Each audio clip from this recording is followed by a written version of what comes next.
Joyeux Purim! Aujourd'hui, le Yom Yom du 14 Adar 2, le jour de Purim.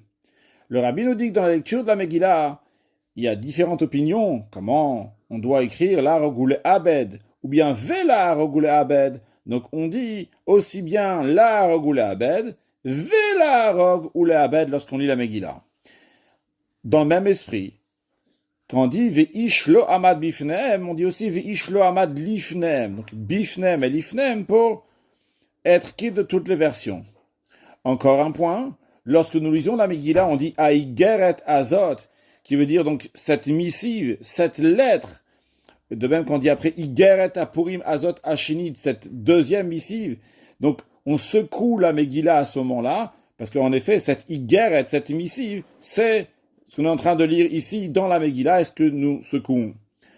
En ce qui concerne la bénédiction après la Megillah, on dit, dans la version de Shoshanatia, comme on dit, Bruchim kol hatzadikim, soit bénis tous les justes. Il y a différentes versions, donc on dit justement Bruchim kol hatzadikim. Et un dernier point en ce qui concerne donc les lois de Purim, lorsque nous lisons la Megillah, on dit 3 bénédictions le soir d'après toutes les opinions. Mais la troisième bénédiction, donc, est Shechiyanu, Vekimanu, Viyanu, Lizmanazek, qu'on remercie Hachem pour avoir vécu et arriver à ce moment-là. Certains ne le disent pas le jour de Purim. En effet, le Mechaber, Rabbi Yosef Karo, dit de ne pas le dire. Et le rabbin, Rabbi Moshe Isterlich, dit de le dire. Et dans le Sidour, l'Admour Azaken, il dit comment faire. Et il dit là-bas de ne pas dire Shechiyanu, donc comme le Mechaber, comme Rabbi Yosef Karo. Mais pourtant, basé sur le Tzemar Tzedek, le petit-fils du Admour Azaken, qui a dit de dire cette bénédiction de Shechiyanu. Et comme c'est expliqué que c'est possible de dire que l'Admour Azaken n'a pas dit qu'il ne faut pas dire, mais qu'il a dit donc que ce n'est pas nécessaire de dire cette bénédiction, dans le sens que ce n'est pas écrit dans le Talmud, ce n'est pas écrit dans la Kabbalah du Harizal non plus. Mais concrètement, vu que si on va faire la bénédiction de Shechiyanu, on ne va pas transgresser de dire le nom de Dieu en vain, vu que c'est une bénédiction qui est dite donc pour Shechiyanu, pour remercier Hachem, qui nous a fait vivre jusqu'à ce jour-là, eh bien on le dit, comme d'ailleurs le Rabbi a dit une fois, vu que ce Shechiyanu là, le jour de Purim, pas sans le soir de Purim, le jour de Purim est unique et exceptionnel, et parce que le Mishloach, Manot, etc., sont faits uniquement le jour, c'est-à-dire il y a 4 mitzvot à faire à Purim.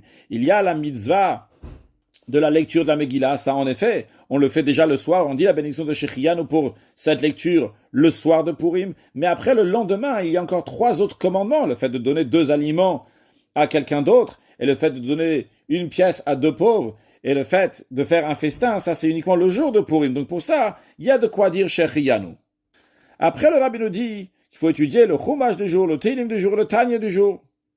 Après cela, le rabbi nous parle de la Megillah, du Rabbi Maharash, Rabbi Shmuel, 4e Rabbi de Chabad.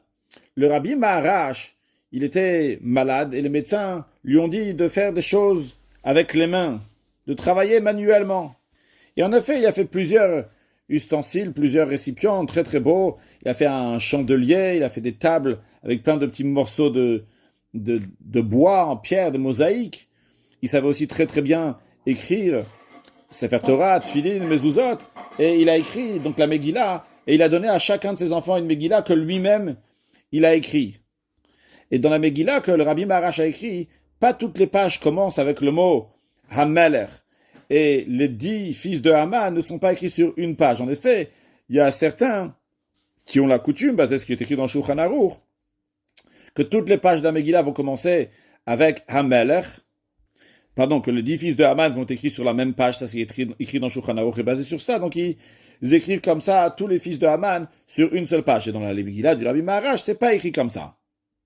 Puis le Yom Yom, il conclut avec une note sur le Torah Or, sur un Mahamar du Rabbi Shneur Zalman, premier Rabbi de Chabad, l'Admour Azaken. Dans le Mahamar, il y a Vi ou Levush, dans le paragraphe qui commence Vehine, Bechinat Levush. Là-bas, il explique pourquoi nos sages disent que la Megillat Esther, c'est le seul Megillah qui va rester lorsque Mashiach va venir et tous les Nevim, tous les prophètes vont s'annuler. Il explique donc que tous les prophètes, leur niveau c'est de Netzach et Hod.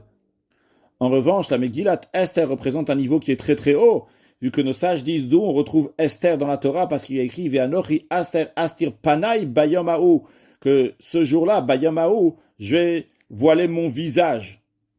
Et il explique que ce niveau de Panaï de mon visage, donc qui est Esther, qui est voilé, donc qui correspond au niveau de Esther, c'est le niveau de Atik. Atik, c'est-à-dire un niveau qui est Netakumudal, qui est complètement séparé, au-delà de tout. Stima dechol stimin, donc la partie la plus cachée. Pour dire donc que Esther, c'est un niveau qui est beaucoup plus haut que les prophètes. Mais ce qu'a fait ici le Rabbi Rachab, comme d'ailleurs tous les autres notes qui sont dans le Hayom Yom, qui sont sur le Torah Or, dans le Hayom Yom on retrouve différentes notes de correction dans le Torah Or, c'est des notes du Rabbi Rachab. Donc ce qu'a fait ici le Rabbi Rachab, c'est qu'il a enlevé le mot hi. C'est-à-dire que dans le Torah Or, il est écrit que Esther, niveau de Atik, hi bechinat stima dechol stimin, c'est le niveau qui est le plus caché. Mais le Rabbi Rachab, il enlève le mot hi, ça veut dire qu'il faut dire chez prinat Atik, prinat stima dechol stimin, sans dire le mot hi. Mais après cela, nous avons une note qui correspond carrément à une autre version dans le Torah, qu'on retrouve dans un Mahamar du Rabbi Rachab, et d'ailleurs plus tard dans un Mahamar de Tafshin He de 5705. Le Yom Yom il a été écrit en 5703, le Rabbi précédent il a vécu jusqu'à 5710, en 5705 le Rabbi précédent a dit un Mahamar dans lequel il ramène aussi donc cette autre Noussar, cette autre version dans le Torah Or. Et d'ailleurs le Rabbi Rayatz, il développe longuement qu'est-ce que ça représente la première version et la deuxième version, mais nous allons se contenter juste de lire la deuxième version.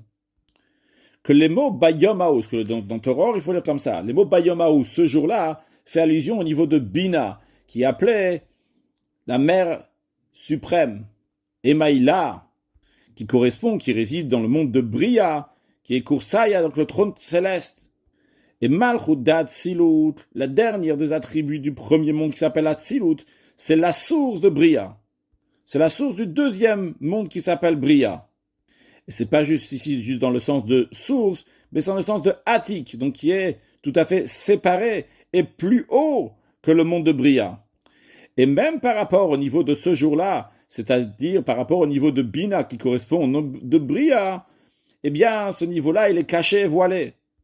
Et ce qu'il est dit, Nochi Aster Panay, que moi, Kadosh Baruch il dit, je vais voiler ma face, ça fait allusion au Malchut d'Atsilut, la 10e attribut du premier monde de Hatzilut, car elle reçoit de tous les 10 sphirot du monde de Hatzilut, car de Malchut, de Keter de Hatzilut, découle Keter Malchut, et de Malchut incluse dans Chochma, découle Chochma, qui est incluse dans Malchut, etc. C'est-à-dire, d'après la deuxième version, le voile, il est encore beaucoup plus fort. D'après la première version, Esther représente à Keter Malchut, à la couronne de royauté, sans donner plus d'explications, mais couronne de royauté qui a un niveau qui est haut. Par contre, d'après la deuxième explication, Esther, c'est seulement le niveau de Bina. Et comment Bina? Bina comme il influence dans le monde de Bria, dans le deuxième monde. Que Dieu fasse qu'on va voir la Geoula, Mitid Shlema, la venue de Mashiach, et on va voir concrètement la grandeur de ce jour-là de Purim, que les Juifs ils ont fait Mesirut Nefesh, sont donnés totalement pour Akadosh Baruch Hu, et on va voir tous ces niveaux-là de quels on parle, qu'aujourd'hui on peut seulement les étudier, mais on les voit pas. On va les voir concrètement très prochainement avec la venue de Mashiach. Now, un excellent Purim.